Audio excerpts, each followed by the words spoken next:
It appeared to my great-great-grandaunt like a lynching.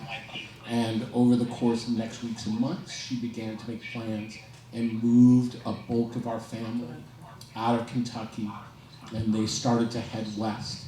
Now, at the time, they were hoping to make it to San Francisco. So you can imagine in the early 1900s, it wasn't like you were getting in a car or hopping on a plane. Right? This was a trek that took over a year. When they got into Arizona, they figured out that there had been the big earthquake in San Francisco, and it is why we are not, I'm not the third of 5 generations of San Franciscans, right? Or Oaklanders. So they make it to LA.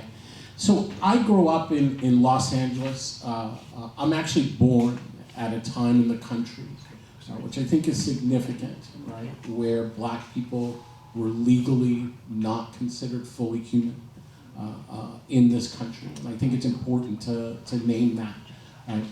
That was the legal, right, constitutional law in this country.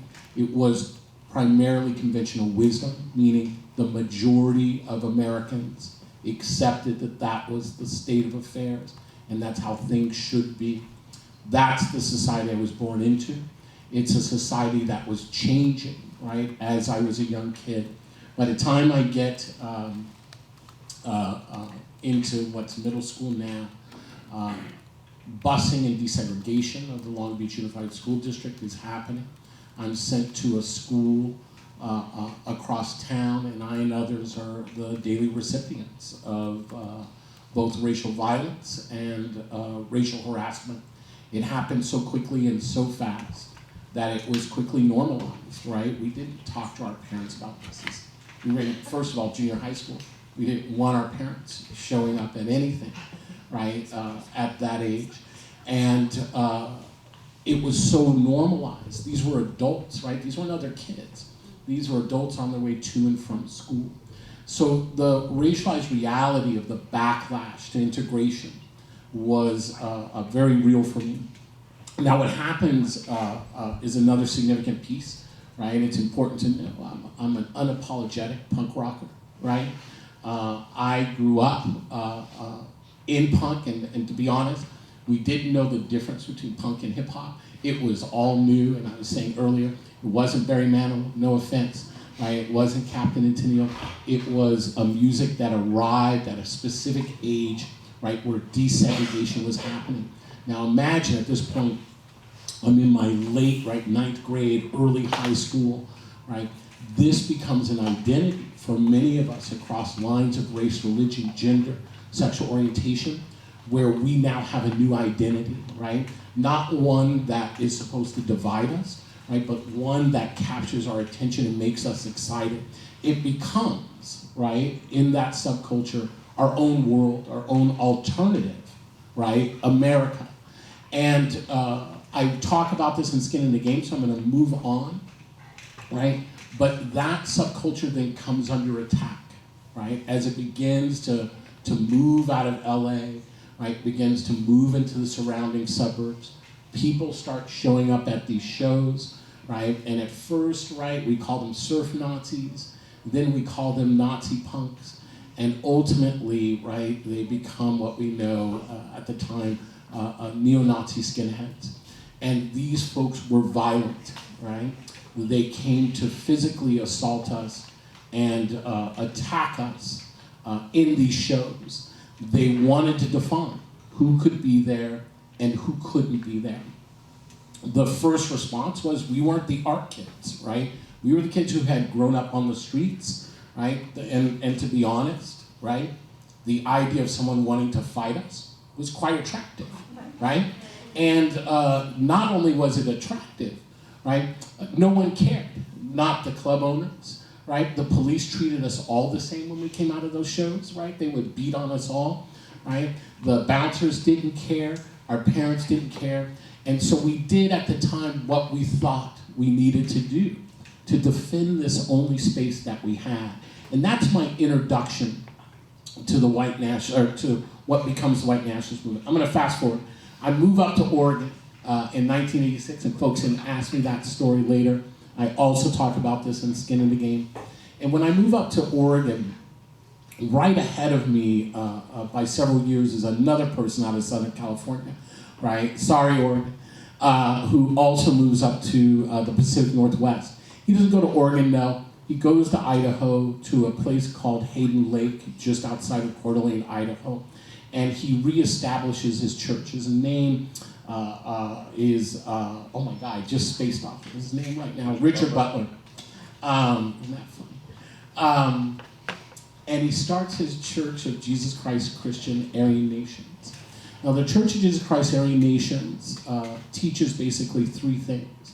The first is that Jews are the literal children of Satan. The second is that people of color are subhuman or chattel, right? Meaning no souls. And the third is that white Northern Europeans are the true descendants of the lost tribes of Israel. The Aryan Nations calls for a Northwest imperative, the idea of reclaiming the Pacific Northwest, right, and the Western mountain states in order to create an all-white Aryan homeland. This is really the genesis of my understanding, right, that the fights I had been dealing with inside my subculture were part of a larger movement. That movement we understood to be violent. It resulted in that period in the murder, beating death of an Ethiopian student by the name of Mulugeta Sarah on the streets of Portland, Oregon, the bombing of a synagogue in Boise, Idaho, the killing of a radio talk show host by the name of Alan Berg in Denver, Colorado, a few years before that. So we understood, ultimately we came to understand that there was another social movement on the terrain of America, and it wasn't grounded in inclusion, but exclusion. So we got curious. I'm a curious guy, right? I grew up in a curious time, and know thy enemy, right, was the basis of trying to understand. Now, I should say, for those who were born after 1965, in that period there was no internet in the late 80s and early 90s. You could not just Google something to try to find the answers. So as we were trying to understand this regional phenomenon, the easiest way to do it was to collect, right? The hate groups would put out these outgoing voicemails, right? It's on their phones, and you would dial in, right? White nationalists would dial in and get like the speech or the instructions for the month or for the week. White nationalists also flyered in neighborhoods. And flyering was typically a sign, right, of active organizing or potential active organizing or hate violence. So we spent a lot of time, Ethan, collecting flyers. And this comes to your question around anti-Semitism. These flyers, I still have them, but I actually don't show them much. I think they're vile, and I think they're propaganda, right?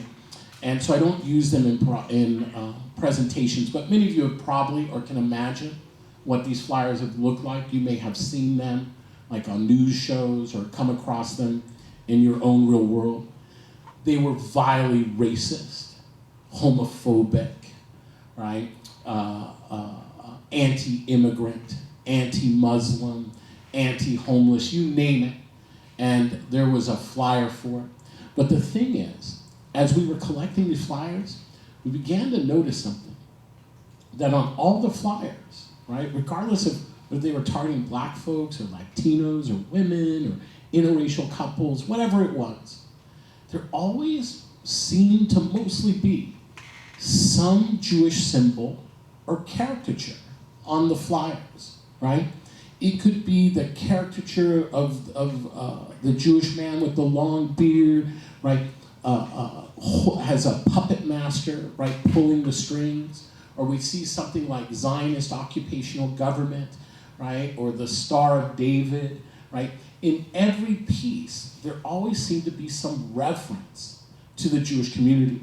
So the truth is many of us in the region of the Pacific Northwest who were taking on this work came to understand anti-Semitism because we didn't understand why it was so reflective of their narrative and story. and we thought we needed to know to effectively respond. Okay, that's really interesting. Thank you. So I think we can sort of jump from there into talking about what is, probably your most well-known essay, Skin in the Game, which I know you told me you've been kind of rethinking recently in the light of the events of the past 6 years since you wrote it. So I'm going to say a few things about that essay, and then you're going to correct me if I miss things or mischaracterize things. But what I found really powerful about that essay, reading it the first time and rereading it very recently, it makes an argument very forcefully that anti-Semitism forms the sort of conceptual center, what you call the theoretical core of white nationalism. And you also discuss in the latter part of the essay how many progressives identifying with anti-racism at that time already were reluctant to discuss anti-Semitism and thought about Jews and articulated Jews as essentially white and privileged. And you also called out Jewish organizations that were using accusations of anti-Semitism as a way to shield Israel from criticism. In the end, and of course I'm skipping over a lot here, you insisted that both non-Jews and Jews need to be willing to talk more about how central anti-Semitism is to white nationalism, because doing so dislodges crucial myths about the place of both Jews and anti-Semitism in American life. So, in a second, you can tell me about anything I got wrong or things that you want to convey to the audience that I didn't. But what I want to say is that all those things I just mentioned, they still seem quite on point for our contemporary conversations about anti-Semitism and its relationship to other forms of hatred and public debates. And so I'm curious what you would say demands rethinking from that essay 6 years on and why.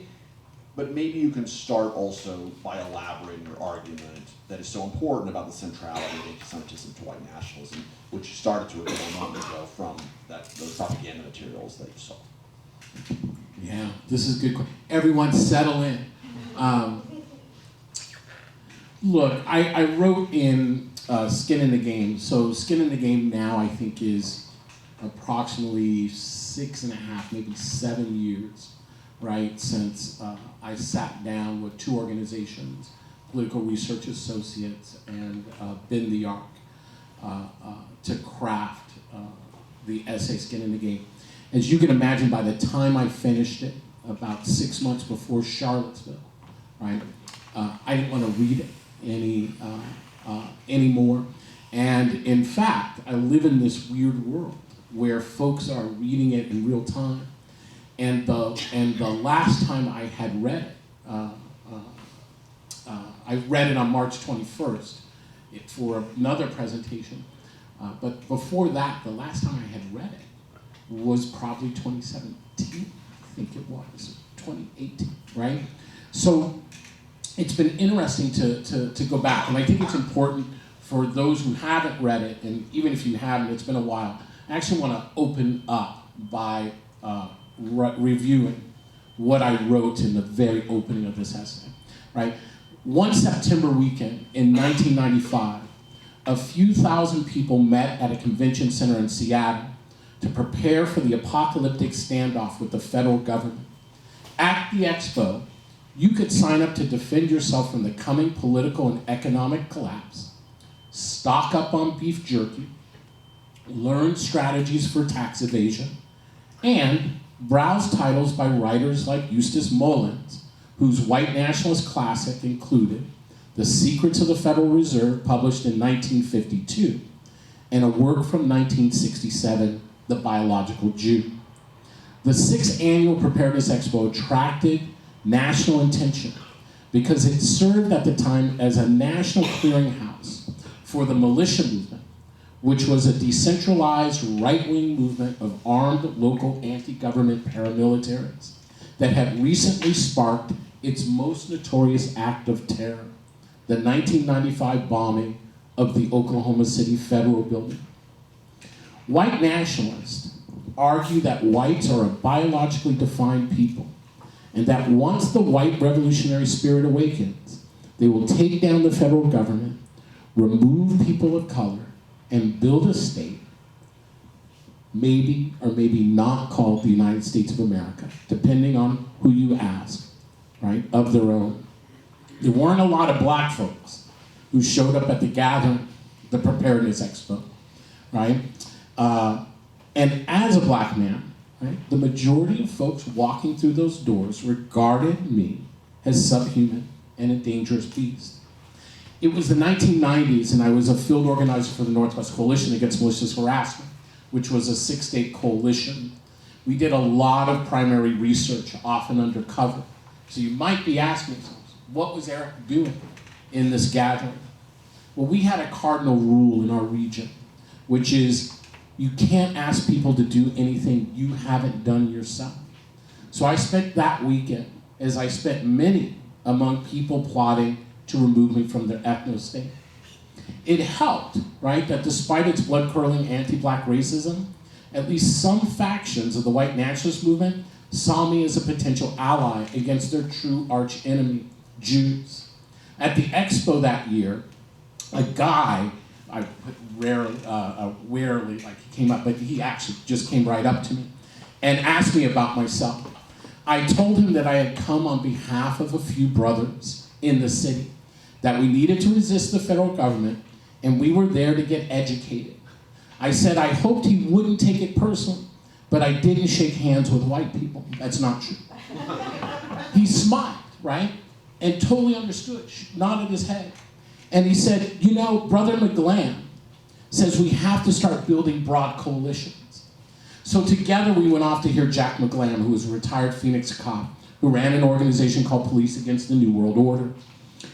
He made the case there for a temporary alliance with the blacks, the Mexicans, and the Orientals, in his word, against the real enemy, the federal government controlled by an international conspiracy.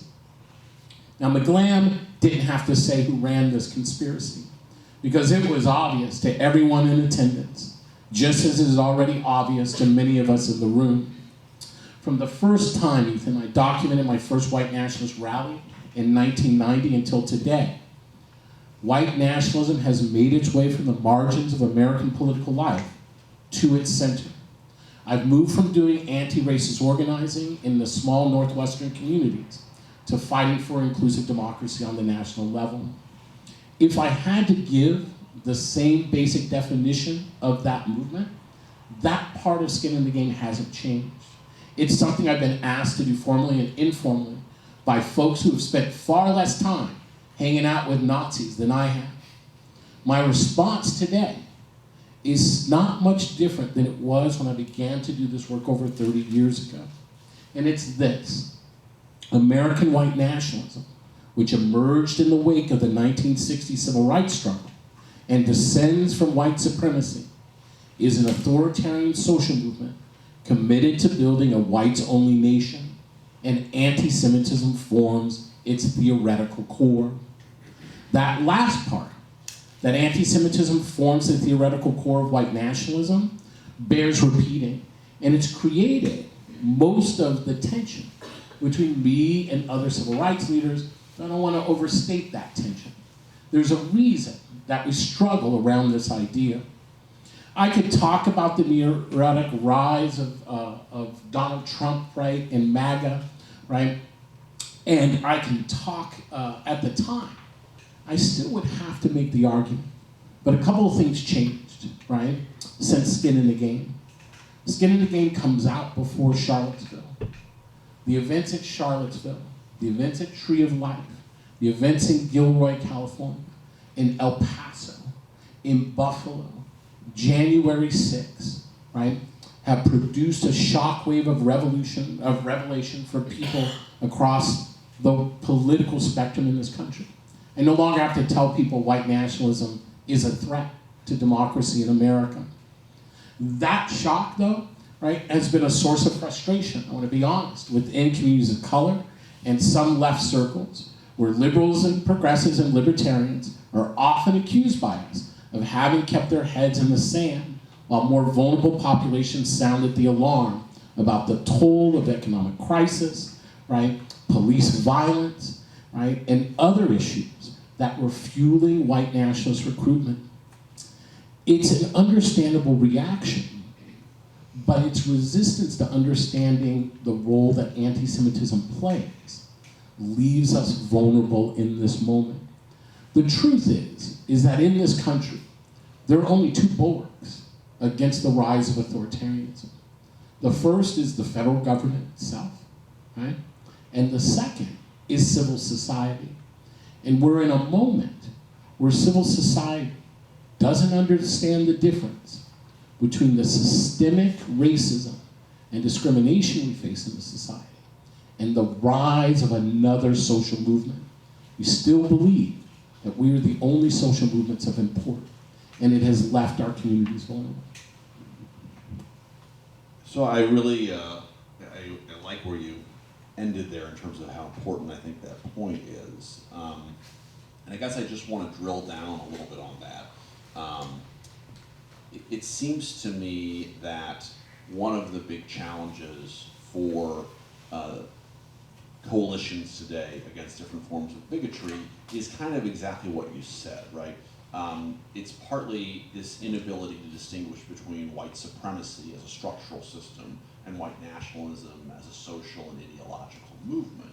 And I'm wondering if you could say a little bit more about what you think the full implications of that are. Because to me, it connects back to something you said at the beginning here really briefly, and that you also talked about at our lunch, which is generationally, it's really important to recognize that you grew up at a time when the achievements of the civil rights struggle were not taken for granted.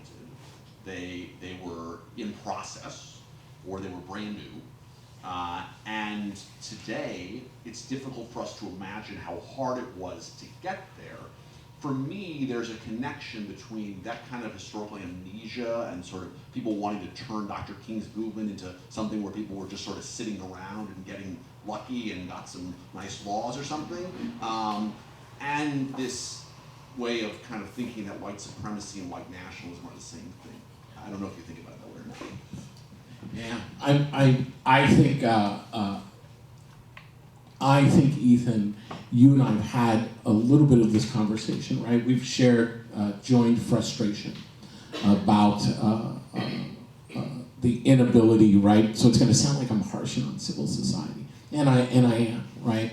The truth is that white nationalism isn't winning, right? Civil society is failing to respond, and I mean government and non-government when I'm talking about civil society.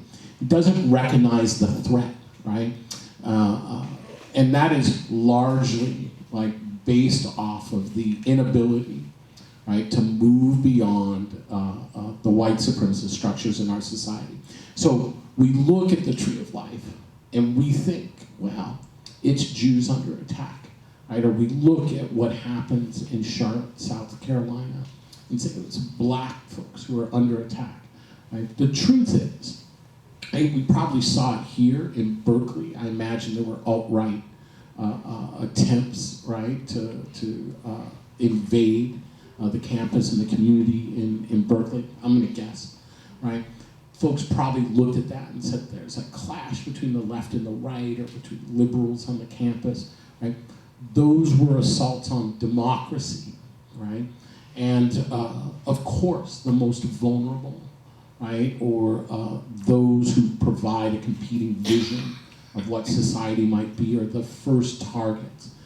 But this idea that democracy isn't under attack, that we are not all under attack, is part of the difficulty of civil society in this moment. The second piece that I think is really important about this piece is anti-Semitism as a narrative, which we'll get into in a little bit, makes it more complicated. So we have this thing called white supremacy, right? And I should say that a lot. I was telling students earlier, I saw a study that says if you say white supremacy and racism, right, in American society, it actually raises your blood pressure. Do you know that, right? That's so wild to me. That's how, right, and that seems to follow statistics which say everybody wants to talk about race, but everyone's afraid to talk about race. So it sets off our blood pressure to say like racism, racism, racism, white supremacy, white supremacy, white supremacy, right? And everyone take a deep breath because we're going to hear them a lot. And look, I want to be clear. None of us were here to set up that system, right? It's a system that we all live in. None of us are responsible for the creation of white supremacy. But it is a historical reality, and it's a present day impact on our society. So we have this system, as you said, white supremacy. It gets challenged in the 1960s by largely, right, a black-led multiracial coalition, right, that seeks to address this idea of othering in American society, right? And it seeks to do so by constructing a set of laws, right, and federal interventions, right, that bring about the end of segregation, right, the access to the universal vote in this country, and, which we often don't talk about, right, the end of racist policies and migration policy, migration to the U.S., right? These are the three cornerstones of the civil rights victory.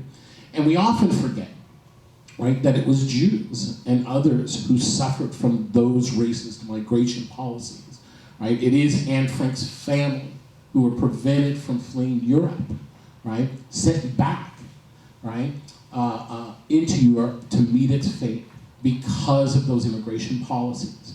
That was the cornerstone of the civil rights movement. You may have heard of it in 1960, right? If you didn't hear about it in 1960, you heard about it recently, something called Black Lives Matter. And my friends who were part of Black Lives Matter, some of them used to wear a shirt. I loved the shirt, by the way. I thought it was snarky and feisty, right? Just like I like younger generations to be. And they were wearing these shirts saying, "Not my mama's civil rights movement," right? And it was a cool shirt. And I would say so, but I would also tell folks, you're right. We're not our mother's civil rights movement. Our mother's civil rights movement was super badass, right? And they were badass because they had to organize in a period, right, where white supremacy was the actual rule of law. It was de jure, right?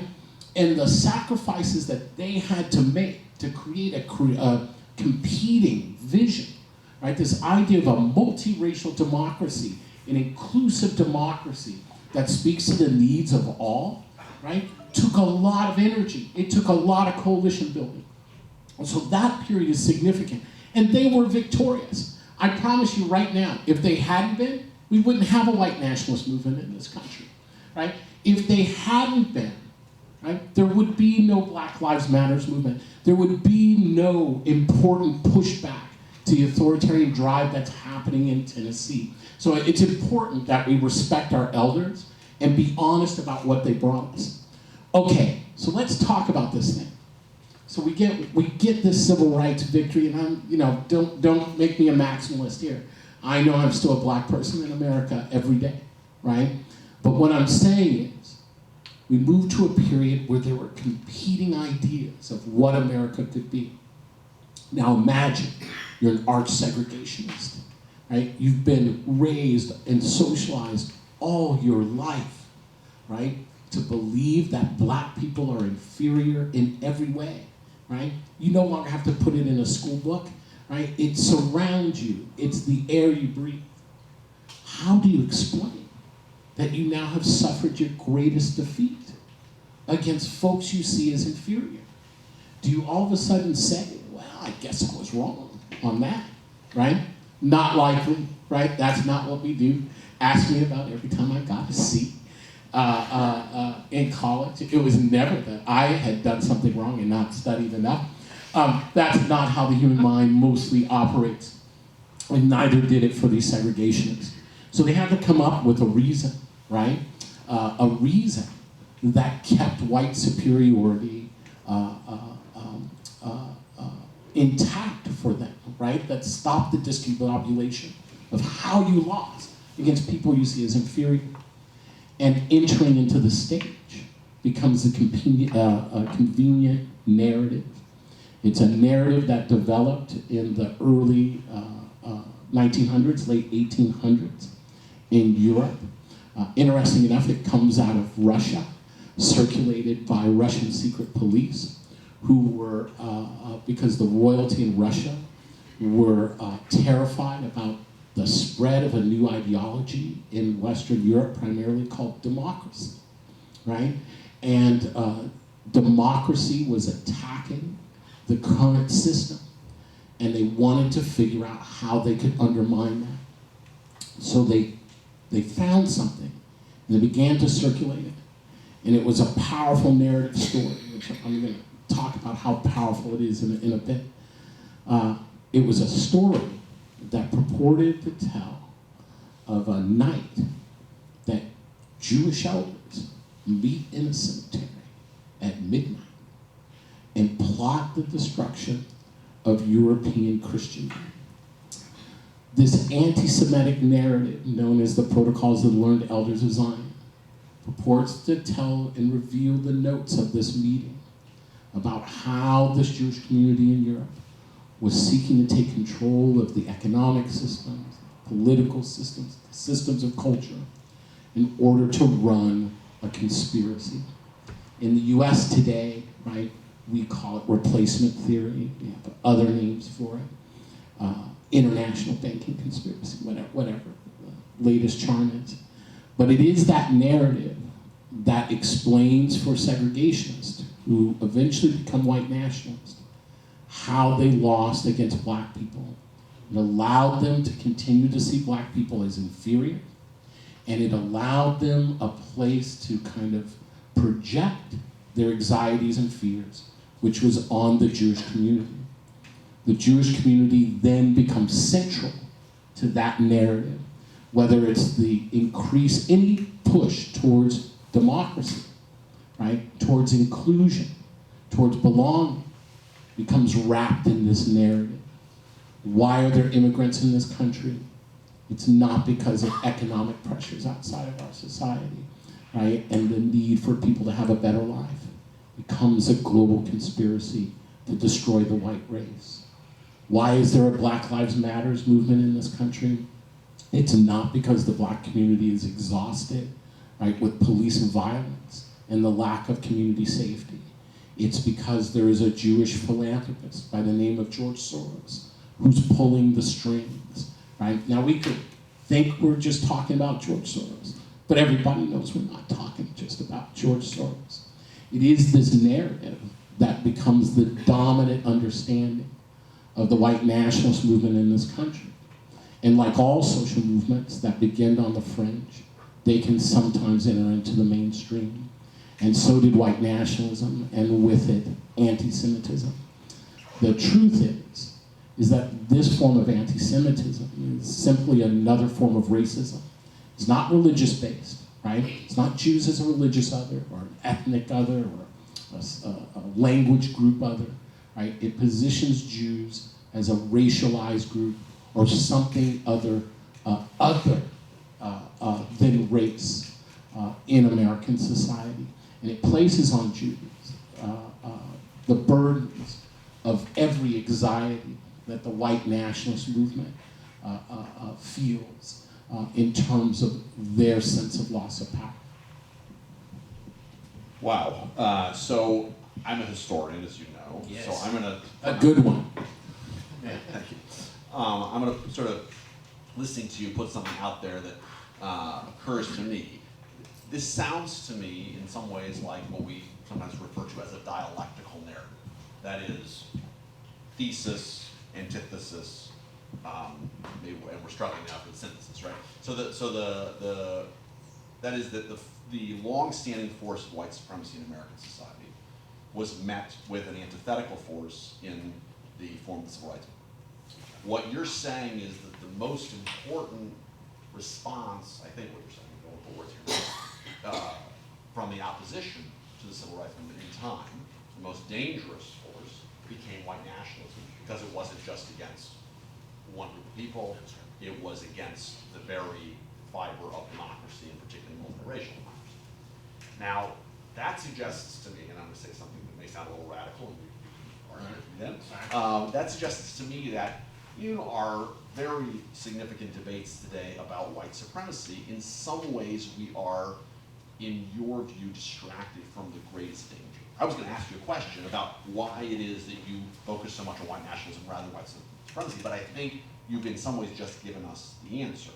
And so I guess that it makes me think, and this may also go to some of your tensions that you referred to briefly with certain other civil rights leaders, we can all agree that white supremacy is an incredibly important, powerful, and difficult structuring segment of American life that we're still fighting to overcome, but that focusing on that is both not sufficient on the part of the progressive anti-racist left, and that in some ways it gets us distracted at times, because if we think that in some ways the structures we still need to overturn, where we made a lot of progress in the civil rights movement, are the same thing as those people who seek to destroy the legacies of the civil rights movement, then we actually are in greater danger. Is that fair? Yeah, I mean, I'll make it. Sorry, I just want to interrupt because we didn't explain this. We're going to be doing questions later, but we want people to write them down, so I wanted to give these out now so people have time to do that. So we don't have to have a long pause for that when we get to that point. So just thank you, Rick. When you have a question, write it down, and I'll collect them later, but I'm just giving them to you now so they're available. That's good. How's everybody doing? Okay, good. So I sit up here and talk about it, right?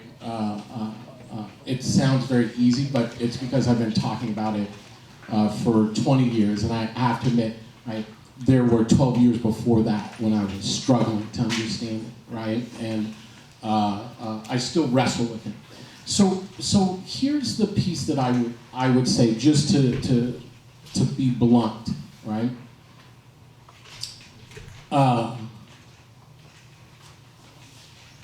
Civil society, including the left in this country, and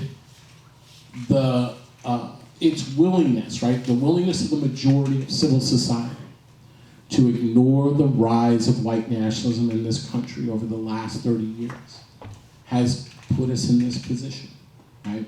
Not the white nationalist movement. And I think we should be honest about the vulnerability that we have placed both American democracy and our communities in. And I don't think we are there yet, right? We pretend like we don't have any agency in this moment or in the moment that developed. And to me, that is buying into the white nationalist lie that the civil rights struggle in this country is undecided. And I'm here to tell you as a black organizer, I'm not here to fight the 1960 civil rights movement struggle. That's done, right?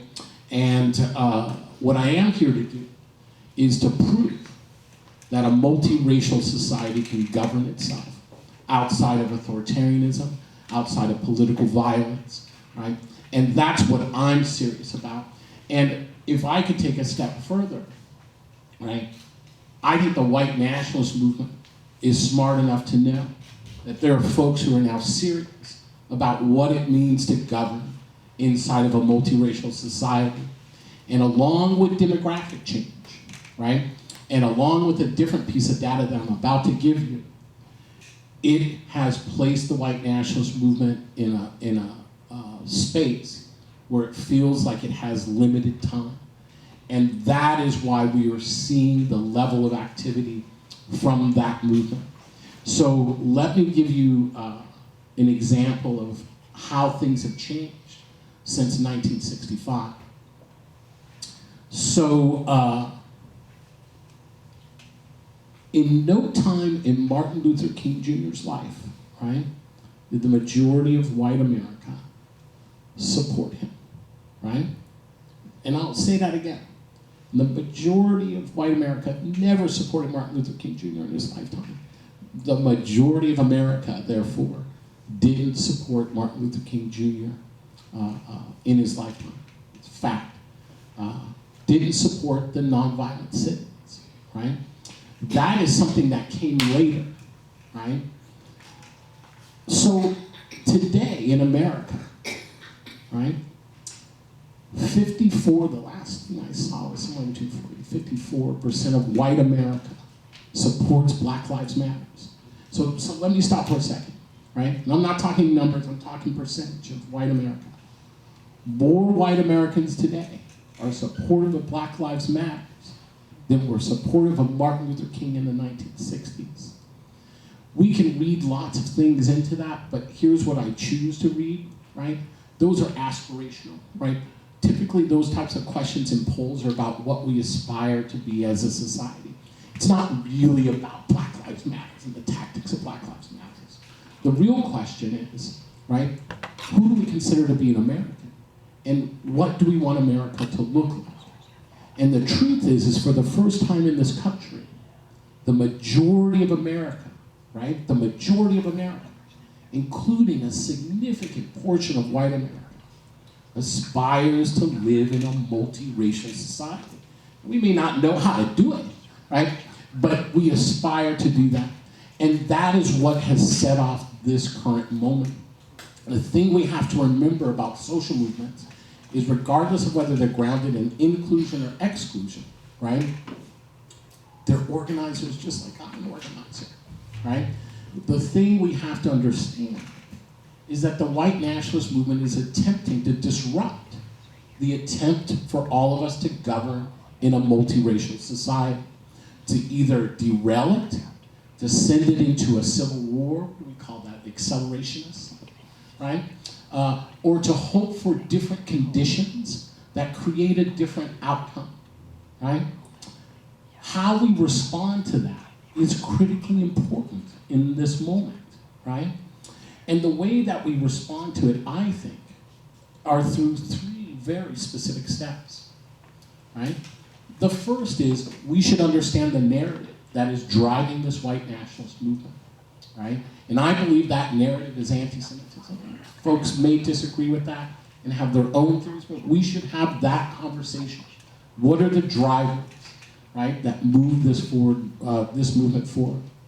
The second is we have work to do in our own communities and our own combined communities because look, right, I've actually spent a lot of time with white nationalists. You don't see me othering the white nationalists, right? I even think white nationalists deserve good housing, health care, right, and jobs, right? That's the type of society that I want to build, right? I'm not interested in folks going to jail, right? I'm interested in folks having a good life, right?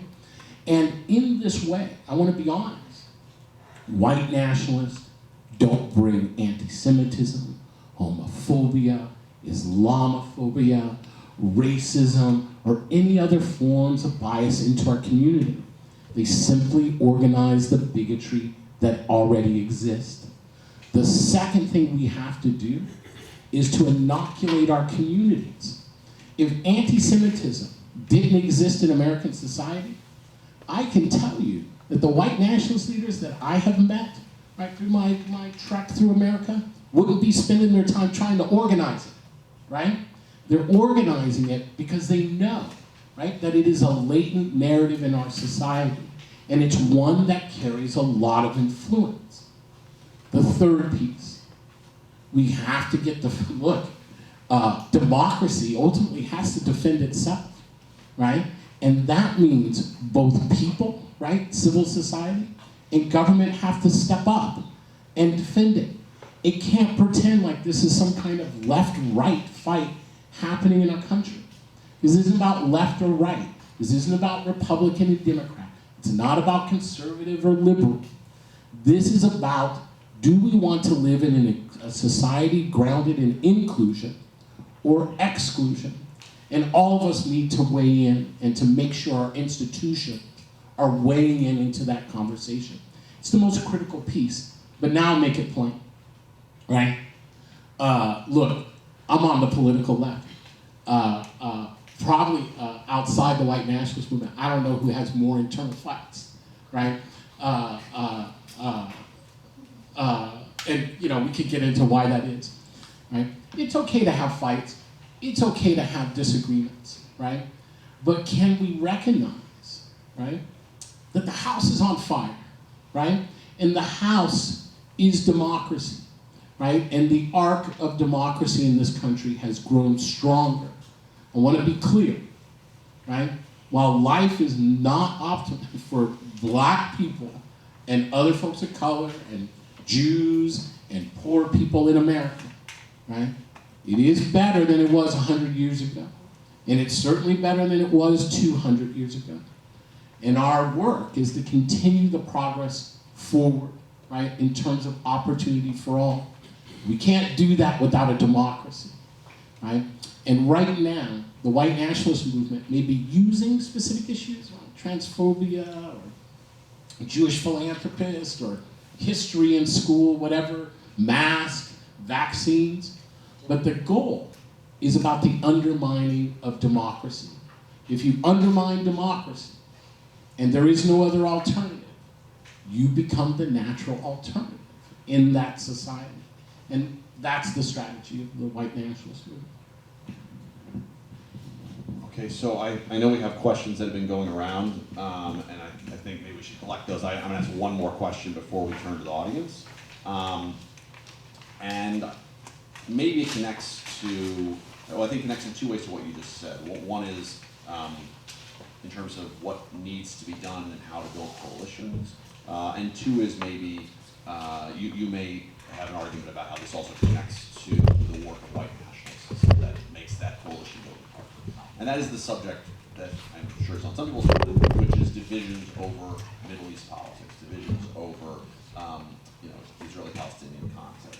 And the question is, clearly in terms of building multiracial coalitions to combat white nationalism, to combat anti-black racism, to combat and to recognize first, as you push us to do, anti-Semitism as a lethal threat right now, and then to combat it, that work has been made harder by growing tension over the Israeli-Palestinian conflict, often between people in communities of color and people in the Jewish community.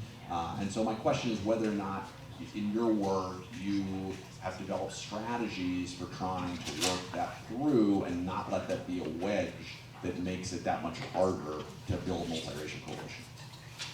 Yeah, I've often referred to it as kind of the third rail of, meaning the hot rail, the one you don't want to touch, right, in the conversation around responding to the white nationalist movement.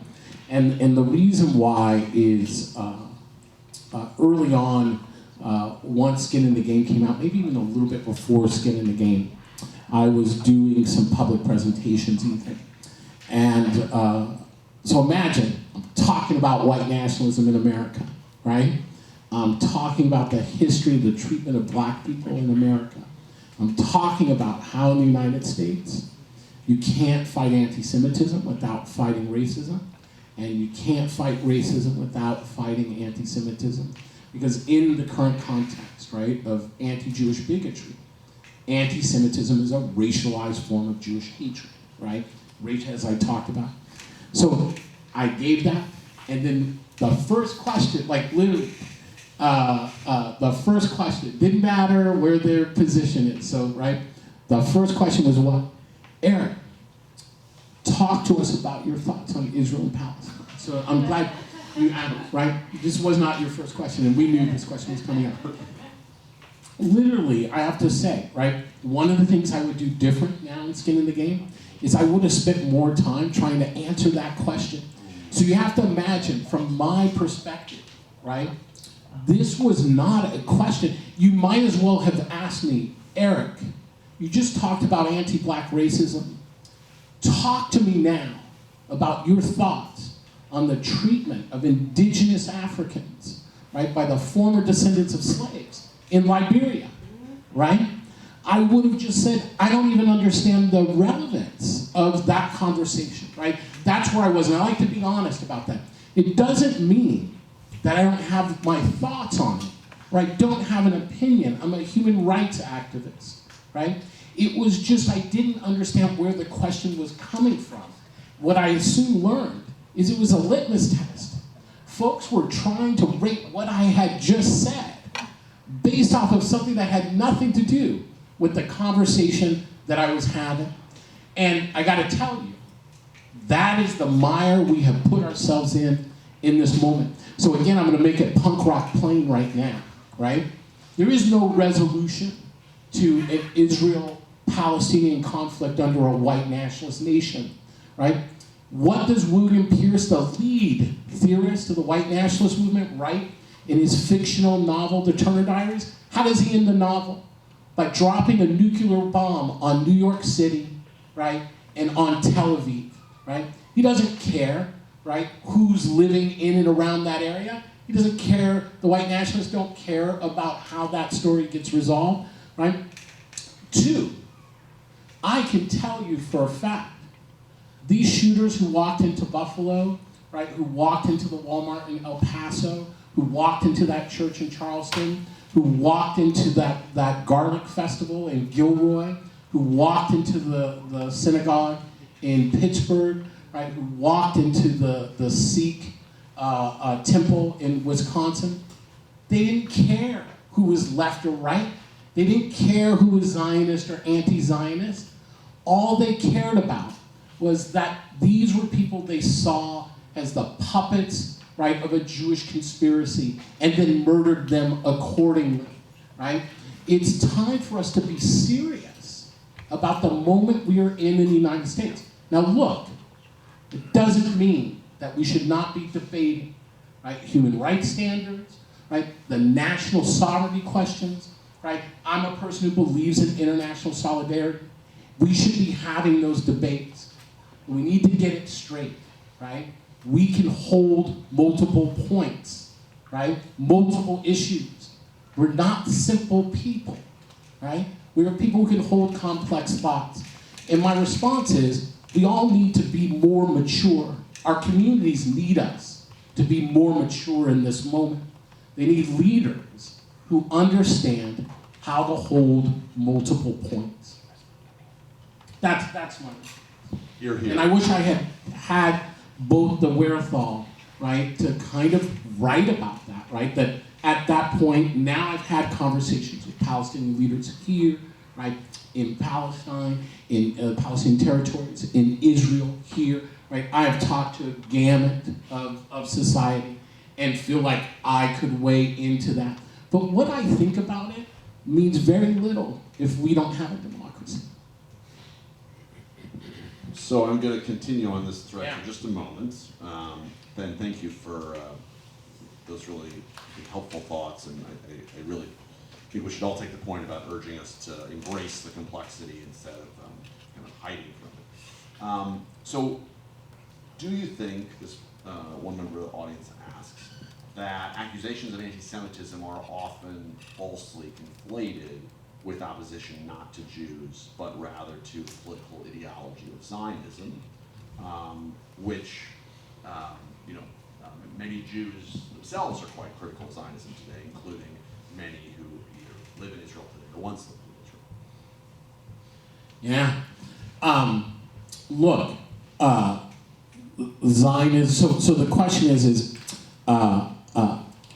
can Zionism, right, or can an anti-Zionist position lean into anti-Semitism? And surprise, the answer is yes, right? I don't think anyone's surprised by that fact, right? We've all witnessed it, we've all seen it, right? We've even watched Palestinian activists condemn it, right, and push back on that understanding. It's not, people do all kinds of biased things that are both conscious and unconscious. So I'm not into a debate about, can we find anti-Semitism within the anti-Zionist movement? Absolutely, right? Here's what I would say. What I think is important in this conversation, and I'm going to give a bad comparison, but it's a comparison nonetheless, right? Folks often want to talk to me about crime in the black community. Now, interesting enough, most folks want to talk to me about crime in the black community or black-on-black violence at a moment where a black person has been killed by state violence, right? As if it's somehow equivalent. And I don't mind right? If you poll the black community, most of the black community wants to talk about community safety and policing, right? It's no surprise, and folks know, right? But the majority of the black community, right, wants community safety so bad that it's willing, it actually says it wants more police, right, in the black community, a significant portion, right? These are real conversations in the black community. Now, folks outside the black community want to have that conversation with us all the time, right, for lots of different reasons. Some very legitimate. But I can guarantee you this. If you are having a conversation with me about crime or policing or black-on-black violence in the black community, you haven't done your work on anti-black racism, it's not going to take you very long to slip up. I guarantee you, right? You are going to unconsciously say something that I'm going to find super offensive. And in that moment of offense, of being offended, I'm going to then choose how I'm going to proceed with you, or if I'm going to proceed with you at all. I just say this, right? I have a friend who I once said, so it's going to be a long answer because I think it's an important question, right? And I want to make sure I'm super clear about this because it's how important it is, right?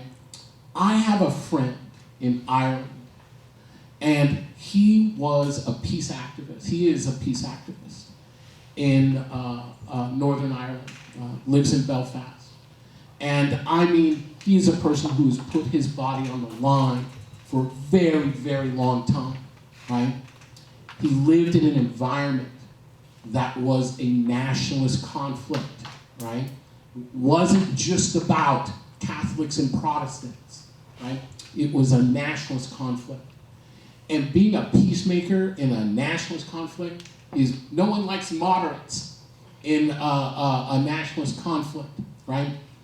Is a person who put his body on the line around police, paramilitaries, a host of other things, living in paramilitary impacted community. One night, we were out, and I was relaying a story about how I'd been at a punk club in the Lower East Side in the 80s. And someone came in with these buckets that said Irish Relief Agency, right? And the bartender looked at me and said, if you're gonna drink here, right, you should just know, if you all are gonna drink here any longer, you will put something into that bucket, right? So I thought, oh yeah, I'm having a good time, and I'm throwing something into the bucket.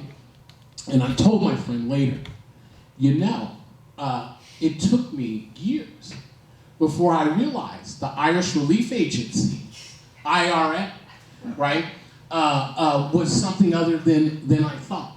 And I thought he would find it funny, right? He did not find it funny. And what he said next to me, is something that I hold to this day, and I hope we all hold to this day. He turned to me and he said, you know, the conflict in Northern Ireland went on for a decade longer because of you. I'm going to use the F word, so excuse me, folks on the internet, cover your ears. He said, you fucking Americans drove this conflict at a time where most of us were looking to get out of it, right? It became a game, a sport to you all, a way to define your positions at the expense of other people, right? That's what he told me. And my message to folks is, do not repeat that on other people, right? Do not prolong other people's conflicts because it gives us some sense of identity or position in politics. And I don't care where we sit on the piece. Right? Our jobs are to be serious leaders in this moment. And serious leaders don't make life harder for other folks. So that's the piece I would say about this. And the last piece I'm going to say about this is if you want to be good, right, a good leader on the conflict and the tensions between Israel, right, and the Palestinian territories, right, Arab Israelis, you gotta do your work on anti-Semitism. You gotta do your work on anti-Arab racism. You gotta do your work on Islamophobia. It's not fair to the people in that region to be a lazy leader on these issues. Look, I've been in numerous trainings, right, with all kinds of groups. Just take it's heavy topic, and it brings out a lot of emotions, and it brings out a lot of energy, right? And when we get these emotions and energy, we're not doing our most clearest thinking, right? And we could talk about brain science and where unconscious bias resides, right? We know countless under stress, we're more likely, right, to say things that we don't mean because we're having our feelings. It's okay. We are building spaces where we can hold that. We can hold that, and we'll turn back to the conversation. And I hope we get to have that conversation at some point. Thank you. Thank you for that reminder, Eric, and we can all learn from your cool in these moments. So, another person here wanted to sort of raise a question that I think is meant to push you, which is, is white nationalism a fringe movement or an ineffective movement?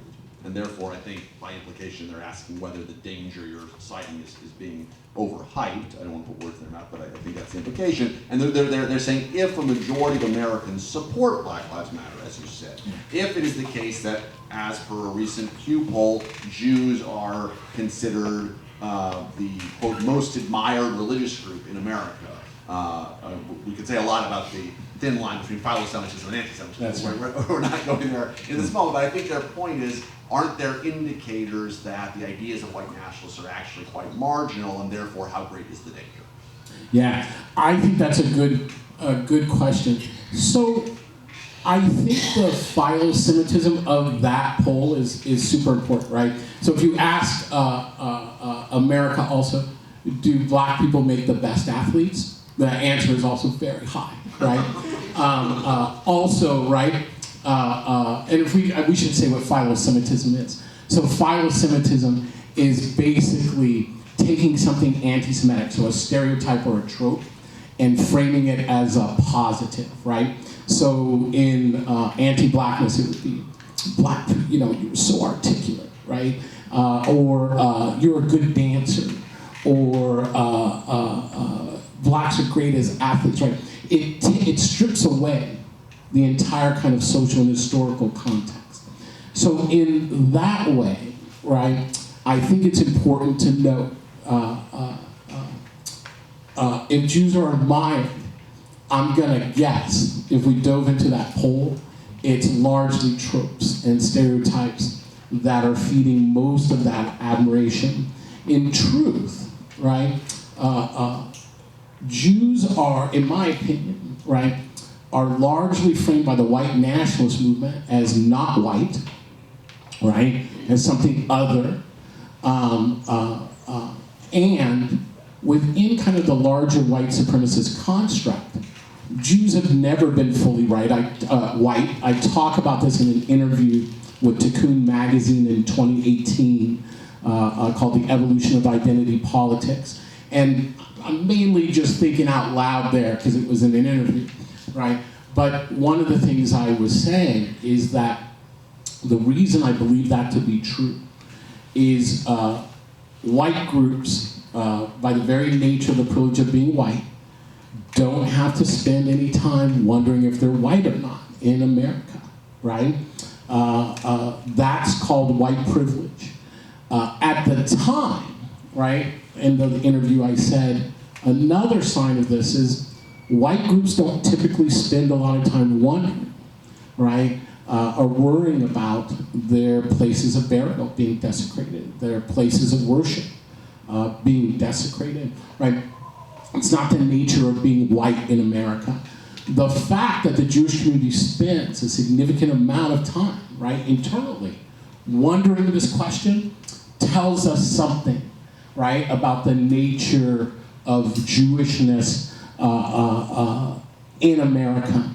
Now, what complicates that, Ethan, is that we live in a society, a white supremacist society, that was constructed as a binary, right?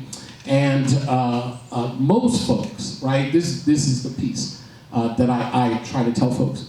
Most folks haven't really had to contend with that. So even other groupings of color kind of roll their eyes at this idea, right? Why is it blackness on one end and whiteness on the other, as if somehow that's the fault of Black America, right? Like somehow we constructed this binary. The truth is Black folks have struggled in this country for democracy for a very, very long time.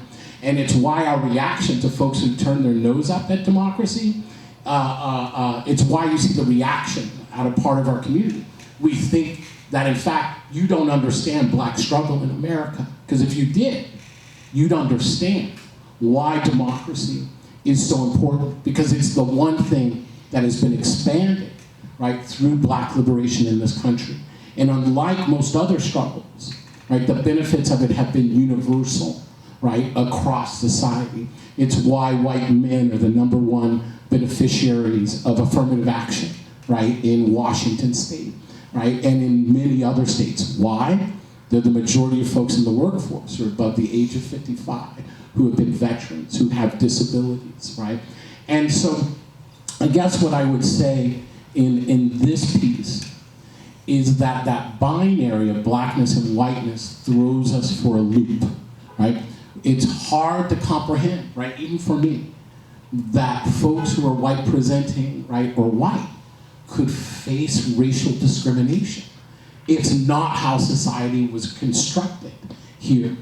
And so we don't understand this idea of racialization. So the first thing I think of when I say are Jews facing anti-Semitism, I try to compare it to the Black experience. And what we know is no form of racism is exactly the same. I don't face the same racism that Asian Americans have to struggle through each and every day, or Latinos, right? Or Arab Americans, who were considered, right? We don't have most of us concede. On September 10th, largely, if you were Arab American in this country, you were considered white.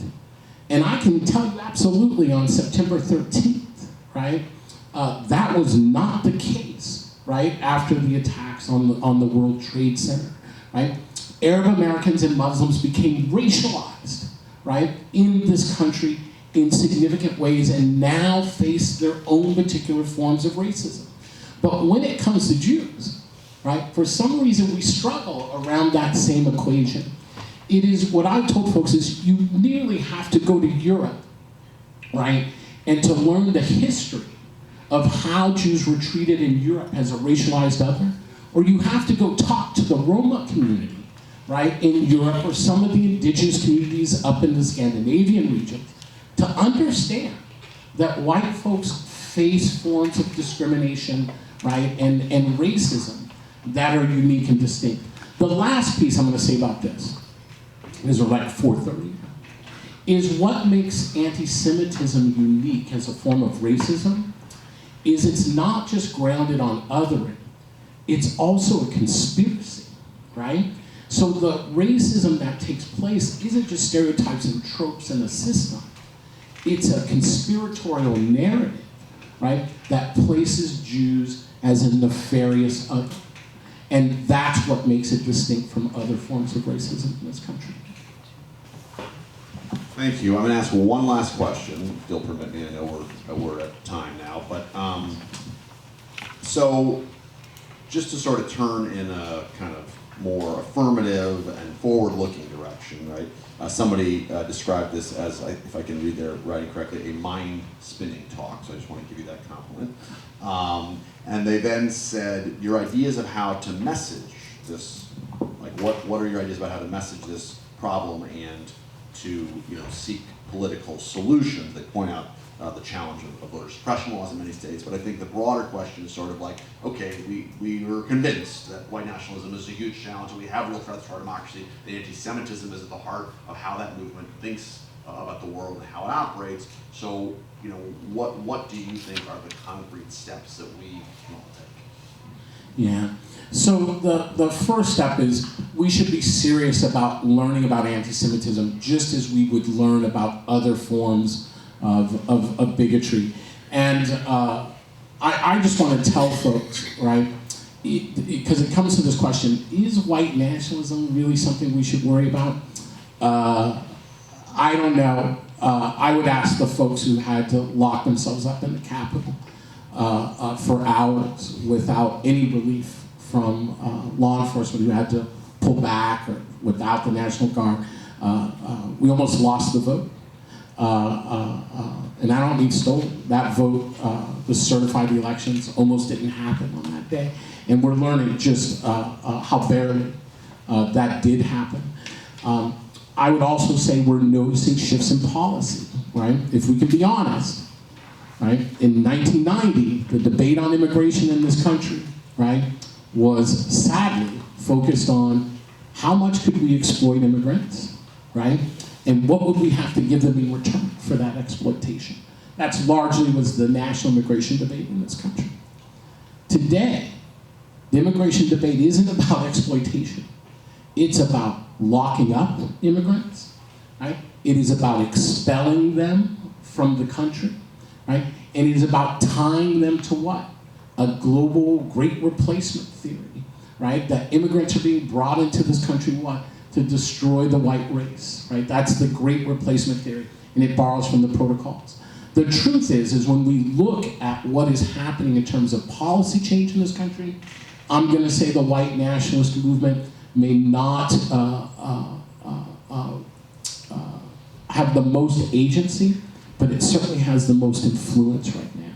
And that there are folks willing to build coalition, right, with that movement, and we should pay attention. So what do? We learn about anti-Semitism and the narrative that's driving the white nationalist movement. The second thing we do, right, is we push civil society to take these issues seriously. Again, the way you defeat the white nationalist movement isn't by attacking the white nationalist movement. It's about building real democracy, right, from the ground up in this country, right, using the structures we have built within the federal government and then to reinforce and defend, right, that democracy. You want people participating. The third, I'm gonna make it very personal. If you are in organization, right, I don't care if that's a quilting club, a student group, right, a real estate association, if you a church, a synagogue, a mosque, if you are not in organization, there's very little you can do.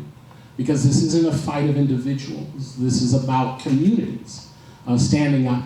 And this will be a long struggle in this country, I believe, right? And it'll be made up of over 10,000 local community struggles. So be involved with your community. There's something that all of us can do in making civil society stand up. Thank you so much. Please, let's join me in thanking Eric.